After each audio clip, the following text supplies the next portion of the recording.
हरे कृष्णा। आप सभी का हमारे YouTube चैनल पर हार्दिक स्वागत है। आज आप भागवत कथा में सुनेंगे उत्तम का मारा जाना, ध्रुव का यक्षों के साथ युद्ध, स्वयंभू मनु का ध्रुव जी को युद्ध बंद करने के लिए समझाना और ध्रुव जी को कुबेर का वरदान और विष्णु लोक की प्राप्ति का वर्णन। मेरी पूरी कोशिश तो यही है कि मैं आप सभी को संपूर्ण भागवत कथा सुनाऊं, लेकिन जिस तरह से आजकल इतने कम लोग इन कथाओं को सुन पा रहे हैं तो उससे मुझे नहीं लगता कि मैं अगले महीने में आपको ये भागवत कथाएं आगे सुना पाऊंगी, क्योंकि देखिए बहुत मेहनत लगती है और हमें इस चैनल पर और भी कथाएं सुनानी होती हैं।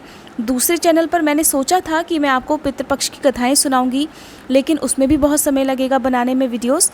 तो अगर आप बिल्कुल भी सहयोग नहीं करेंगे तो हो सकता है कि मुझे अपना बीच में ये प्रॉमिस तोड़ना पड़े। इसलिए मैं आपसे फिर से अनुरोध करूंगी कि प्लीज़ जितने भी लोग इन कथाओं को सुनते हैं, अगर आपको ये कथाएं पसंद नहीं आती हैं तो या तो आप कारण बता दिया करें और नहीं तो आप वीडियो को लाइक ज़रूर किया करें।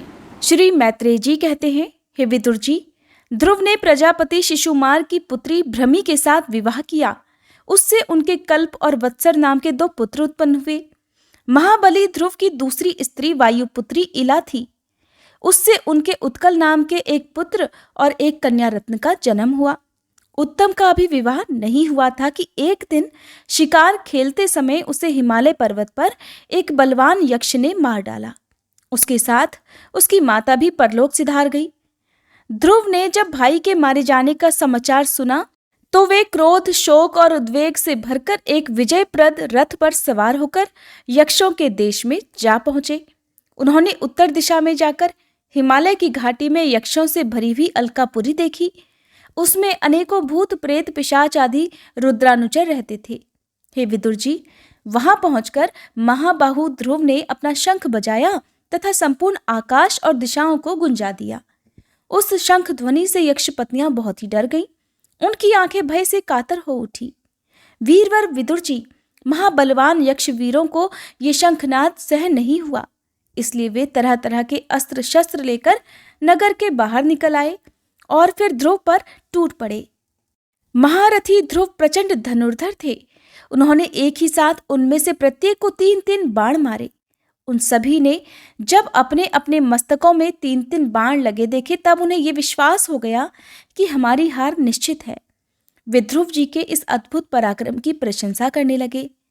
फिर जैसे सर्प किसी के पैरों का आघात नहीं सहन करते, उसी प्रकार ध्रुव के इस पराक्रम को न सहकर उन्होंने भी उनके बाणों के जवाब में एक ही साथ उनसे दूने 6-6 बाण छोड़े।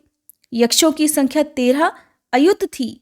उन्होंने ध्रुव जी का बदला लेने के लिए अत्यंत कुपित होकर रथ और सारथी के सहित उन पर परिघ, खड्ग, प्रास, त्रिशूल, फरसा, शक्ति, रिष्टि, भुशुंडी तथा चित्र विचित्र पंखदार बाणों की वर्षा प्रारंभ कर दी। इस भीषण शस्त्र वर्षा से ध्रुव जी बिल्कुल ढक गए।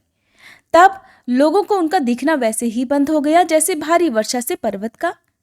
उस समय जो सिद्धगण आकाश में स्थित होकर इस दृश्य को देख रहे थे, वे सब हाय हाय करके कहने लगे, आज यक्ष सेना रूप समुद्र में डूबकर ये मानव सूर्य अस्त हो गया।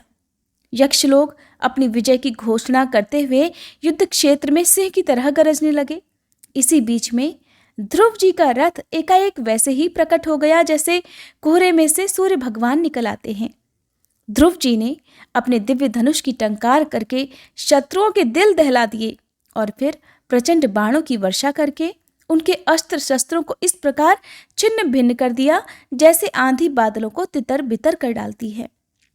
उनके धनुष से छूटे हुए तीखे तीर यक्ष राक्षसों के कवचों को भेद कर इस प्रकार उनके शरीरों में घुस गए जैसे देवराज इंद्र के छोड़े हुए वज्र पर्वतों में प्रवेश कर गए थे। विदुर जी, महाराज ध्रुव के बाणों से कटे हुए यक्षों के सुंदर कुंडल मंडित मस्तकों से, सुनहरी ताल वृक्ष के समान जांघों से, वलय विभूषित बाहुओं से, हार, भुजबंद, मुकुट और बहुमूल्य पगड़ियों से पटी हुई वह वीरों के मन को लुभाने वाली समरभूमि बड़ी शोभा पा रही थी। जो यक्ष किसी प्रकार बचे रहे, वे क्षत्रिय प्रवर ध्रुव जी के बाणों से प्रायः अंग अंग छिन्न भिन्न हो जाने के कारण युद्ध क्रीड़ा में सिंह से परास्त हुए गजराज के समान मैदान छोड़कर भाग गए। नरश्रेष्ठ ध्रुव जी ने देखा कि उस विस्तृत रणभूमि में अब एक भी शत्रु अस्त्र शस्त्र लिए उनके सामने नहीं है, तो उनकी इच्छा अलकापुरी देखने की हुई। किंतु वे पुरी के भीतर नहीं गए। ये मायावी क्या करना चाहते हैं, इस बात का मनुष्य को पता नहीं लग सकता। सारथी से इस प्रकार कहकर वे उस विचित्र रथ में बैठे रहे तथा शत्रु के नवीन आक्रमण की आशंका से सावधान हो गए। इतने में ही उन्हें समुद्र की गर्जना के समान आंधी का भीषण शब्द सुनाई दिया तथा दिशाओं में उठती हुई धूल भी दिखाई दी। एक ही क्षण में सारा आकाश मेघमाला से घिर गया। सब ओर से भयंकर गड़गड़ाहट के साथ बिजली चमकने लगी। निष्पाप विदुर जी, उन बादलों से खून, कफ, विच्छा, मूत्र और चर्बी की वर्षा होने लगी और ध्रुव जी के आगे आकाश से बहुत से धड़ गिरने लगे। फिर आकाश में एक पर्वत दिखाई दिया और सभी दिशाओं में पत्थरों की वर्षा के साथ गदा, परिख, तलवार और मूसल गिरने लगे। उन्होंने देखा कि बहुत से सर्प वज्र की तरह फुफकार मारते हुए रोषपूर्ण नेत्रों से आग की चिंगारियां उगलते आ रहे हैं। झुंड के झुंड मतवाले हाथी, सिंह और बाघ भी दौड़े चले आ रहे हैं। प्रलय काल के समान भयंकर समुद्र अपनी उत्ताल तरंगों से पृथ्वी को सब ओर से डुबाता हुआ बड़ी भीषण गर्जना के साथ उनकी ओर बढ़ रहा है। क्रूर स्वभाव असुरों ने अपनी आसुरी माया से ऐसे ही बहुत से कौतुक दिखलाए जिनसे कायरों के मन कांप सकते थे।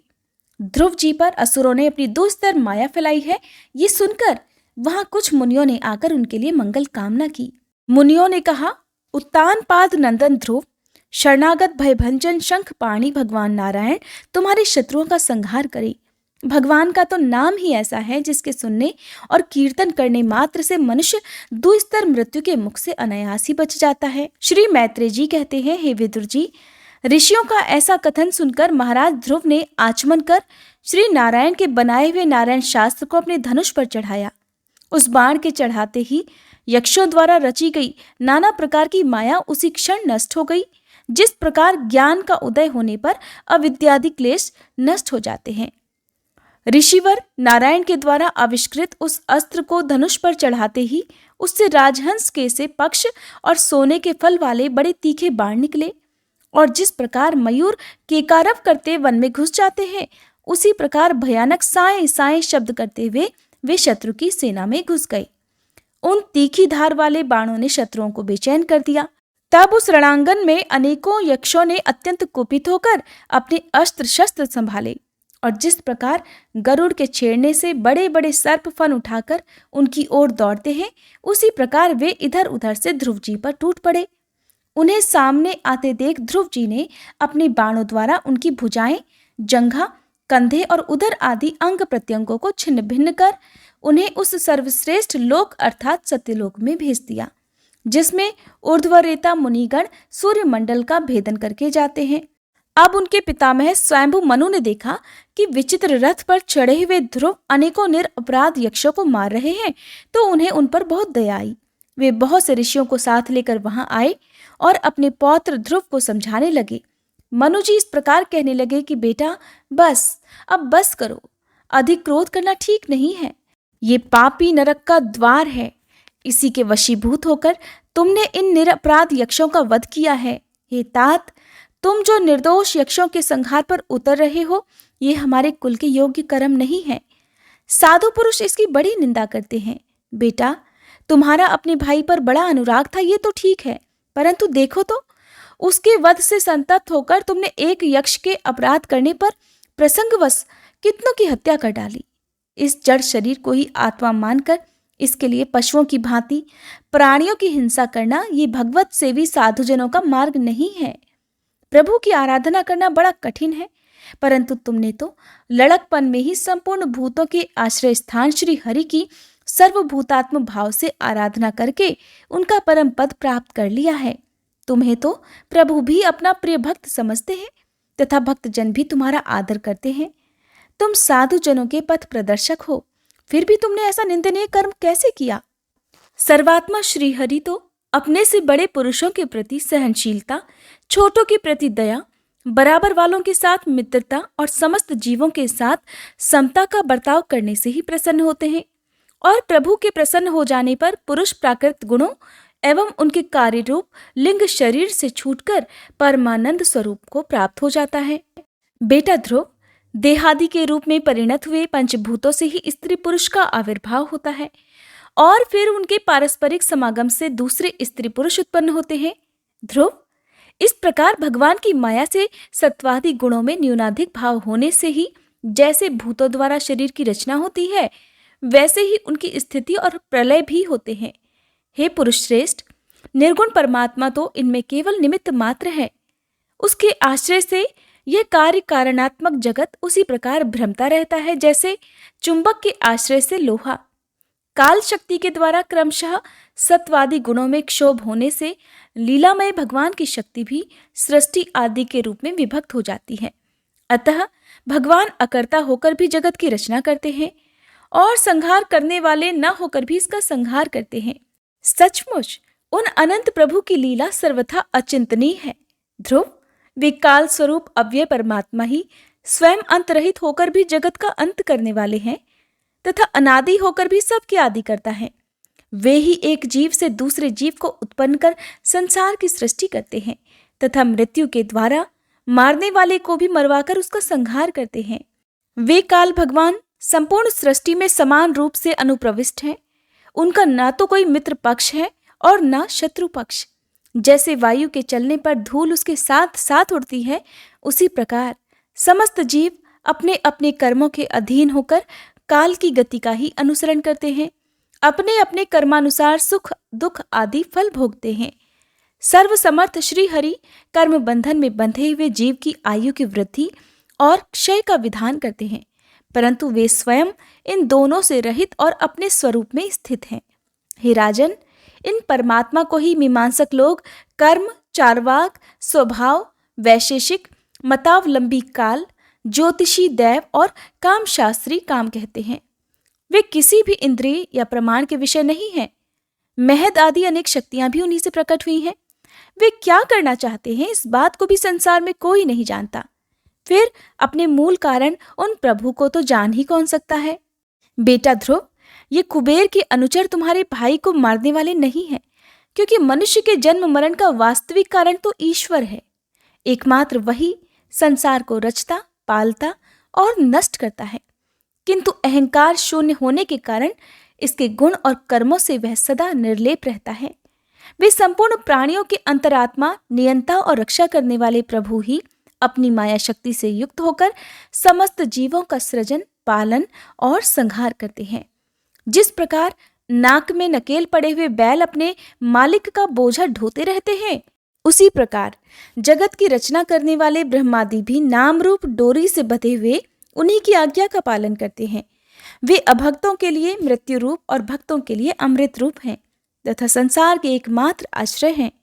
हे तात, तुम सब प्रकार उन्हीं परमात्मा की शरण लो। तुम 5 वर्ष की ही अवस्था में अपनी सौतेली माता के व्यंग बाणों से मर्माहत होकर अपनी माँ की गोद छोड़कर वन को चले गए थे।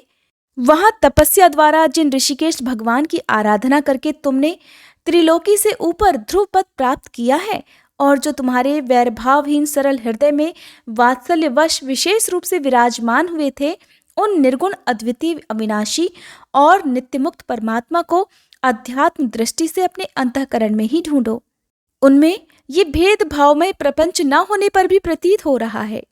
ऐसा करने से सर्वशक्ति संपन्न परमानंद स्वरूप सर्वांतर्यामी भगवान अनंत में तुम्हारी सुदृढ़ भक्ति होगी और उसके प्रभाव से तुम मैं और मेरेपन के रूप में दृढ़ हुई अविद्या की गांठ को भी काट डालोगे। राजन, जिस प्रकार औषधि से रोग शांत किया जाता है, उसी प्रकार मैंने तुम्हें जो कुछ भी उपदेश दिया है उस पर विचार करके अपने क्रोध को शांत करो। क्रोध कल्याण मार्ग का बड़ा ही विरोधी है। भगवान तुम्हारा मंगल करे। क्रोध के वशीभूत हुए पुरुष से सभी लोगों को बड़ा भय होता है। इसलिए जो बुद्धिमान पुरुष ऐसा चाहता है कि मुझसे किसी भी प्राणी को कोई भय न हो, मुझे भी किसी से कोई भय न हो, उसे क्रोध के वश में कभी नहीं होना चाहिए। तुमने जो ये समझकर कि मेरे भाई के मारने वाले ये हैं, इतने यक्षों का संहार किया है, इससे तुम्हारे द्वारा भगवान शंकर के सखा कुबेर जी का बड़ा अपराध हुआ है। इसलिए पुत्र, जब तक कि महापुरुषों का तेज हमारे कुल को आक्रांत नहीं कर लेता, इसके पहले ही विनम्र भाषण और विनय के द्वारा शीघ्र ही उन्हें प्रसन्न कर लो। इस प्रकार स्वयंभू मनु ने अपने पौत्र ध्रुव को शिक्षा दी। तब ध्रुव जी ने उन्हें प्रणाम किया इसके पश्चात महर्षियों के सहित वे अपने लोक को चले गए। श्री मैत्रेय जी कहते हैं, हे विदुर जी, ध्रुव का क्रोध शांत हो गया है और वे यक्षों के वध से निवृत्त हो गए हैं। ये जानकर भगवान कुबेर वहां आए। उस समय यक्ष, चारण और किन्नर लोग उनकी स्तुति कर रहे थे।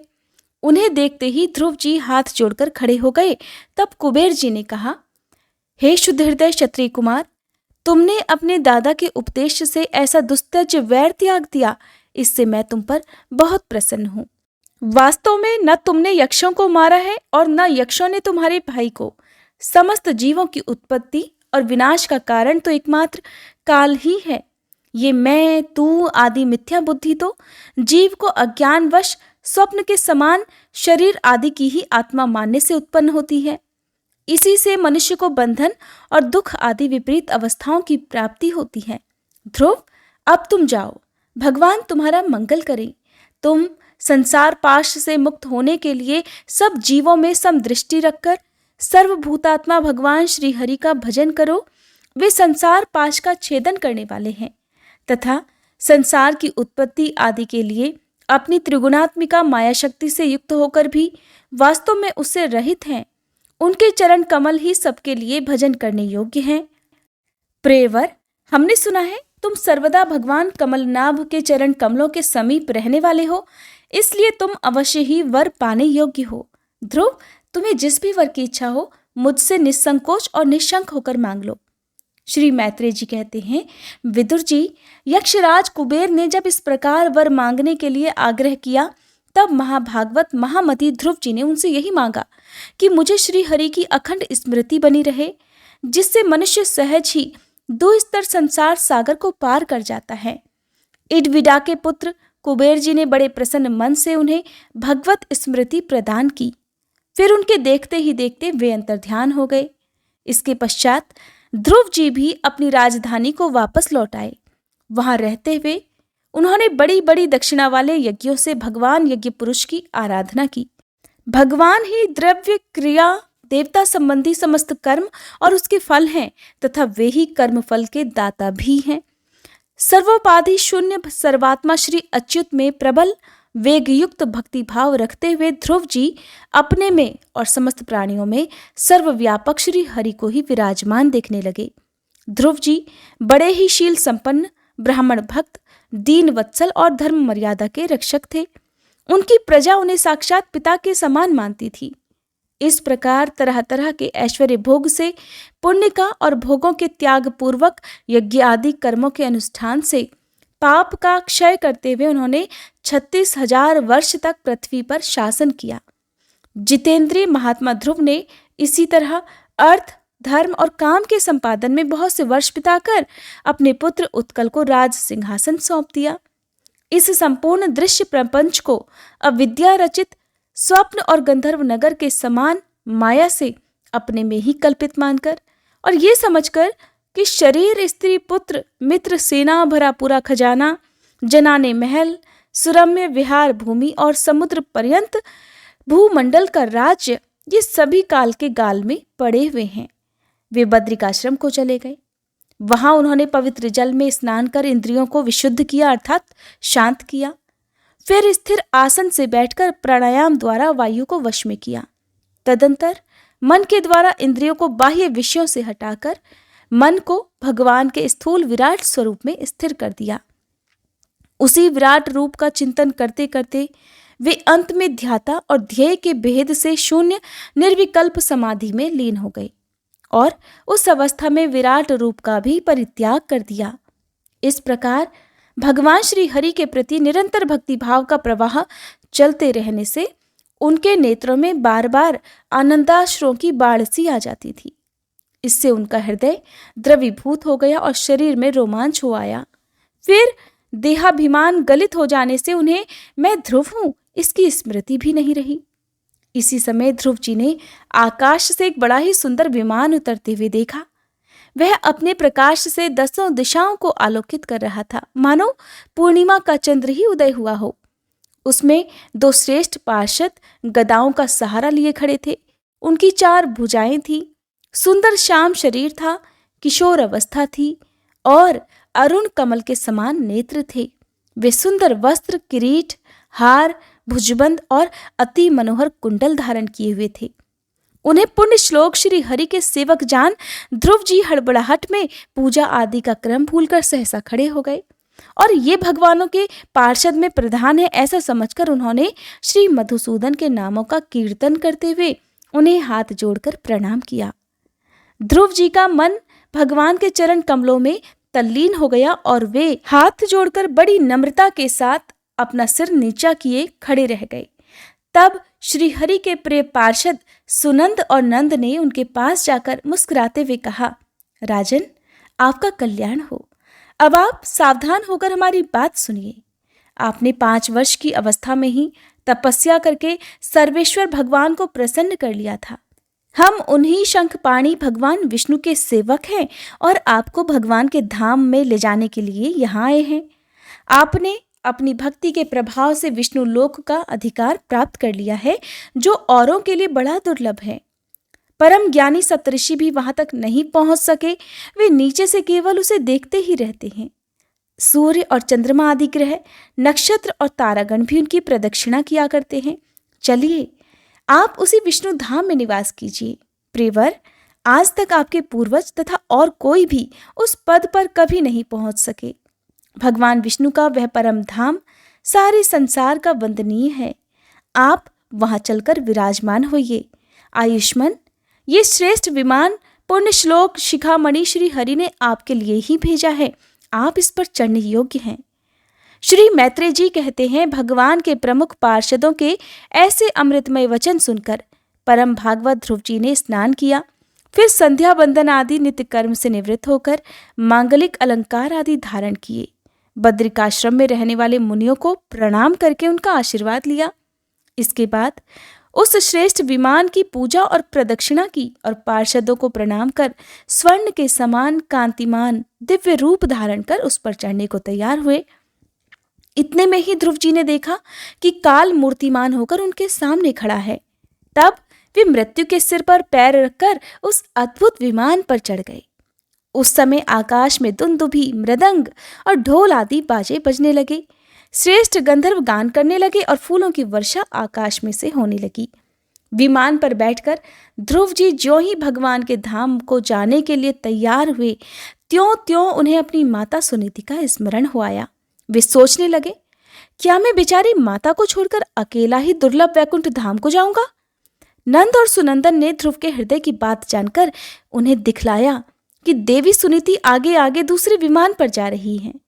उन्होंने क्रमशः सूर्य आदि सभी ग्रह देखे। मार्ग में विमानों पर बैठे हुए देवता उनकी प्रशंसा करते हुए फूलों की वर्षा करते जाते थे। उस दिव्य विमान पर बैठकर ध्रुव जी त्रिलोकी को पार कर सप्तऋषि मंडल से भी ऊपर भगवान विष्णु के नित्य धाम में जा पहुंचे। इस प्रकार उन्होंने अविचल गति प्राप्त की। ये दिव्य धाम अपने ही प्रकाश से प्रकाशित है। इसी के प्रकाश से तीनों लोक प्रकाशित हैं।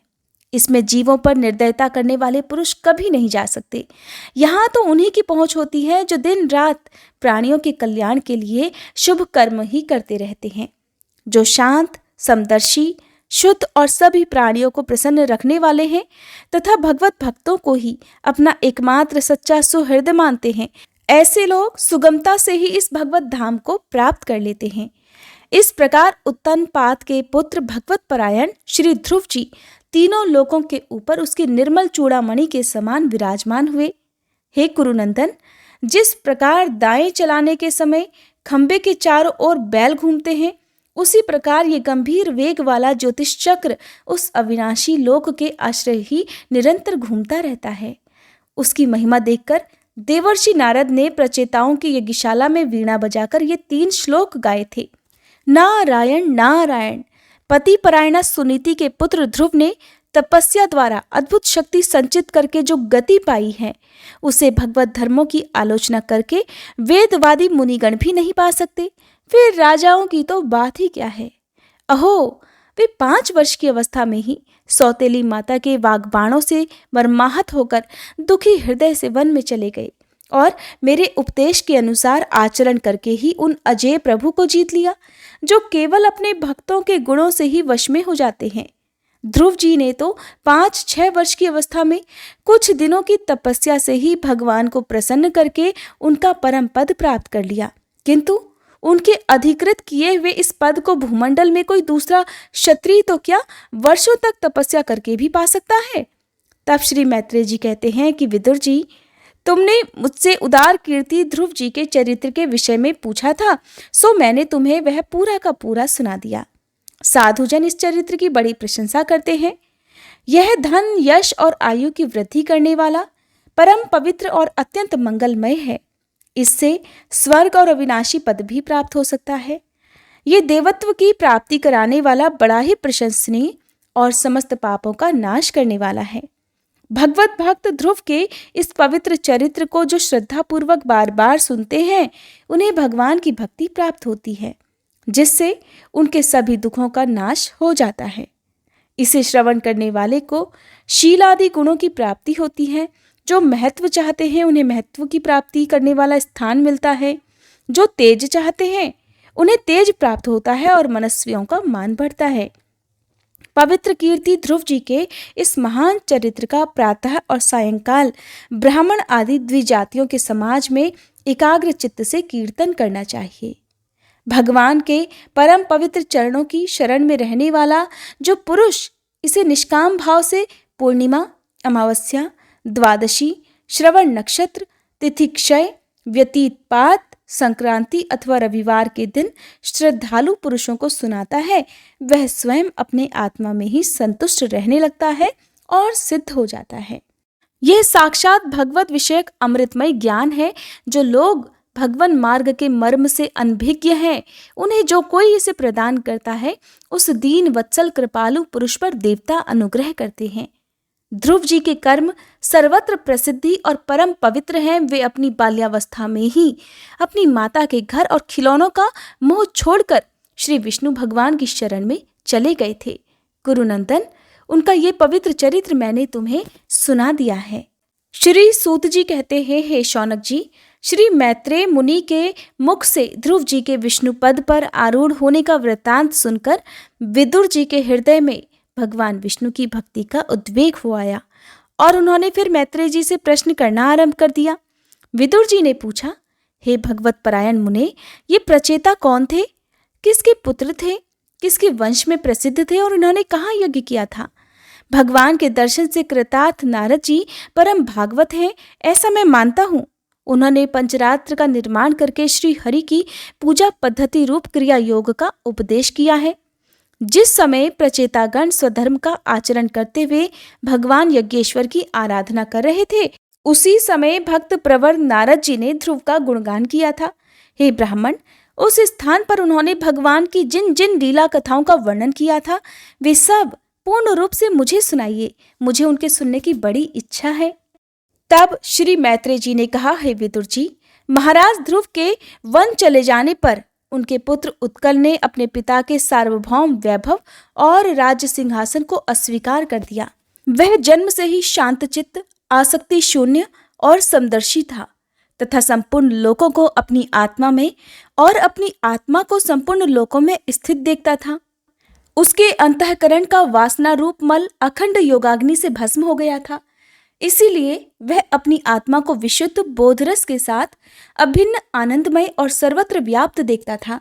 सब प्रकार के भेद से रहित प्रशांत ब्रह्म को ही वह अपना स्वरूप समझता था तथा अपनी आत्मा से भिन्न कुछ भी नहीं देखता था।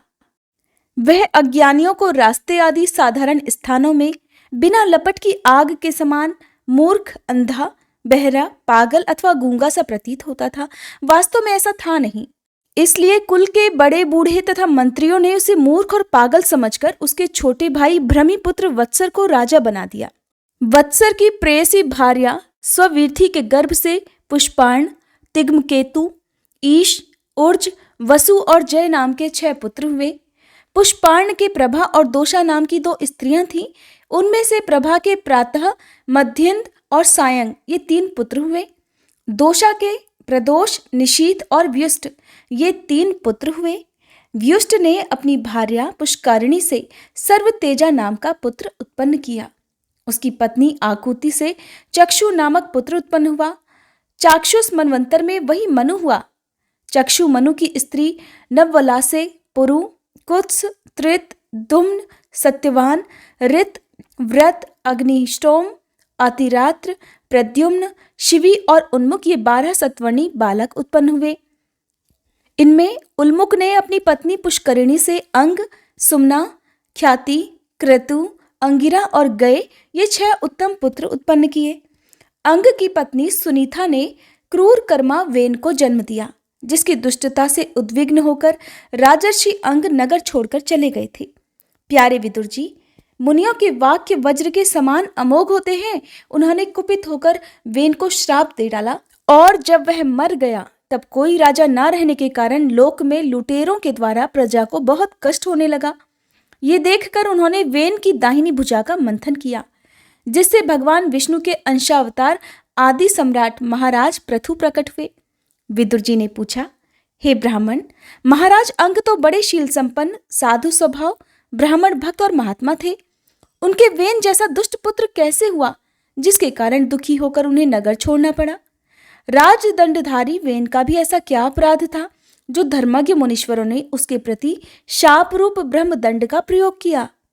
प्रजा का कर्तव्य है कि वह प्रजापालक राजा से कोई पाप अगर हो भी जाए तो उसका तिरस्कार ना करे, क्योंकि वह अपने प्रभाव से 8 लोकपालों के तेज को धारण करता है।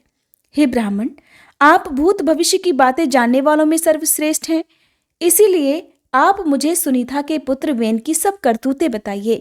मैं आपका श्रद्धालु भक्त हूँ, कृपा पूर्वक इन सभी का विस्तार पूर्वक वर्णन कीजिए। विदुर जी के आग्रह करने पर श्री मैत्रेय जी ने कहा, हे विदुर जी, एक बार राजर्षि अंग ने अश्वमेध महायज्ञ का अनुष्ठान किया। उसमें वेदवादी ब्राह्मणों के आह्वान करने पर भी देवता लोग अपना भाग लेने नहीं आए। तब ऋत्विजों ने विस्मित होकर यजमान अंग से कहा, हे राजन, हम आहुतियों के रूप में आपका जो घृत आदि पदार्थ हवन कर रहे हैं उसे देवता लोग स्वीकार नहीं करते। हम जानते हैं आपकी होम सामग्री दूषित नहीं है, आपने उसे बड़ी श्रद्धा से जुटाया है तथा वेद मंत्र भी किसी प्रकार बलहीन नहीं है, क्योंकि उनका प्रयोग करने वाले ऋत्विजगण याजकोचित सभी नियमों का पूर्णतया पालन करते हैं। हमें तो ऐसी कोई बात नहीं दिखती कि इस यज्ञ में देवताओं का किंचित भी तिरस्कार हुआ है। फिर भी कर्माध्यक्ष देवता लोग अपना भाग क्यों नहीं ले रहे हैं? श्री मैत्रेय जी कहते हैं, ऋत्विजों की बात सुनकर यजमान अंग बहुत उदास हुए। तब उन्होंने याजकों की अनुमति से मौन तोड़कर सदस्यों से पूछा, हे सदस्यों, देवता लोग आवाहन करने पर भी यज्ञ में नहीं आ रहे हैं और न सोम पात्र ही ग्रहण करते हैं, आप बतलाइए। तब सदस्यगण कहने लगे कि हे राजन, इस जन्म में तो आपसे तनिक भी अपराध नहीं हुआ। हाँ, पूर्व जन्म का एक अपराध अवश्य है, जिसके कारण आप ऐसे सर्वगुण संपन्न होने पर भी पुत्रहीन हैं। आपका कल्याण हो, इसलिए पहले आप सुपुत्र प्राप्त करने का कोई उपाय कीजिए। यदि आप पुत्र की कामना से यज्ञ करेंगे, भगवान यज्ञेश्वर आपको अवश्य ही पुत्र प्रदान करेंगे। जब संतान के लिए साक्षात यज्ञ पुरुष श्री हरि का आह्वान किया जाएगा, तब देवता लोग स्वयं ही अपना अपना यज्ञ भाग ग्रहण करेंगे। भक्त जिस जिस वस्तु की इच्छा करता है, श्री हरि उसे वही वही पदार्थ दे देते हैं। उनकी जिस प्रकार आराधना की जाती है, उसी प्रकार उपासक को उसका फल भी प्राप्त होता है। इस प्रकार राजा अंग को पुत्र प्राप्ति कराने का निश्चय कर ऋत्विजों ने पशु में यज्ञ रूप से रहने वाले श्री विष्णु भगवान के पूजन के लिए पुरोडश नामक चरु समर्पण किया। अग्नि में आहुति डालते ही अग्नि कुंड से सोने के हार और शुभ्र वस्त्रों से विभूषित एक पुरुष प्रकट हुए। वे एक स्वर्ण पात्र में सिद्ध खीर लिए हुए थे। उदार बुद्धि राजा अंग ने याजकों की अनुमति से अपनी अंजलि में वह खीर ले ली और उसे स्वयं सूंघ कर प्रसन्नता पूर्वक अपनी पत्नी को दे दिया। पुत्रहीना रानी ने वह पुत्र प्रदायिनी खीर खाकर अपने पति के सहवास से गर्भ धारण किया। उससे यथा समय उसके एक पुत्र हुआ। वह बालक बाल्यावस्था से ही अधर्म के वंश में उत्पन्न हुए अपने नाना मृत्यु का अनुगामी था और राजा की पत्नी सुनीता भी मृत्यु की ही पुत्री थी, इसलिए वह भी अधार्मिक ही हुआ। वह दुष्ट बालक धनुष बाण चढ़ाकर वन में जाता और व्याघ्र के समान बेचारे भोले भाले हिरणों की हत्या करता। उसे देखते ही प्रवासी लोग वे नाया कहकर पुकार उठते। वह ऐसा क्रूर और निर्दयी था कि मैदान में खेलते हुए अपनी बराबरी के बालकों को पशुओं की भांति बलपूर्वक मार डालता। वेन की ऐसी दुष्ट प्रकृति देखकर महाराज अंग ने उसे तरह तरह से सुधारने का प्रयास किया, परंतु वे उसे सुमार्ग पर लाने में समर्थ नहीं हुए। इससे उन्हें बड़ा ही दुख हुआ। वे मन ही मन कहने लगे, जिन गृहस्थों के पुत्र नहीं हैं, उन्होंने अवश्य ही पूर्व जन्म में श्री हरि की आराधना की होगी, इसीलिए उन्हें कुपूत की करतूतों से होने वाले असह्य क्लेश नहीं सहने पड़ते। जिसकी करनी से माता पिता का सारा सुयश मुट्ठी में मिल जाए, उन्हें अधर्म का भागी होना पड़े, सबसे विरोध हो जाए, कभी न छूटने वाली चिंता मोल लेनी पड़े और घर भी दुखदायी हो जाए, ऐसी नाम मात्र की संतान के लिए कौन समझदार पुरुष ललचाएगा? वह तो आत्मा के लिए एक प्रकार का मोहमय बंधन ही है। मैं तो सपूत की अपेक्षा कपूत को ही अच्छा समझता हूं, क्योंकि सपूत को छोड़ने में बड़ा क्लेश होता है और कुपूत घर को नरक बना देता है, इसलिए उससे बड़ी आसानी से छुटकारा हो जाता है। इस प्रकार सोचते सोचते महाराज अंग को रात में नींद नहीं आई। उनका मन गृहस्थी से विरक्त हो गया। वे आधी रात के समय बिछौने से उठे। इस समय वेन की माता नींद में बेसुध पड़ी हुई थी। राजा ने सबका मुंह छोड़ दिया और उसी समय किसी को भी पता ना चले, इस प्रकार चुपचाप उस महान ऐश्वर्य से भरे राजमहल से निकलकर वन को चल दिए। महाराज विरक्त होकर घर से निकल गए हैं, ये जानकर सभी प्रजाजन, पुरोहित, मंत्री और सुहृदगण सभी अत्यंत शोकाकुल होकर पृथ्वी पर उनकी खोज करने लगे। ठीक वैसे ही जैसे योग का यथार्थ रहस्य न जानने वाले पुरुष अपने हृदय में छिपे हुए भगवान को बाहर खोजते हैं। जब उन्हें अपने स्वामी का कहीं पता न लगा, तब वे निराश होकर नगर में लौट आए और वहां जो मुनिजन एकत्रित हुए थे, उन्हें यथावत प्रणाम करके उन्होंने आंखों में आंसू भरकर महाराज के न मिलने का वृतांत सुनाया। इसके बाद की कथा का वृतांत आप अगले अध्याय में सुनेंगे। उम्मीद करती हूँ आज की ये वीडियो आपको पसंद आई होगी।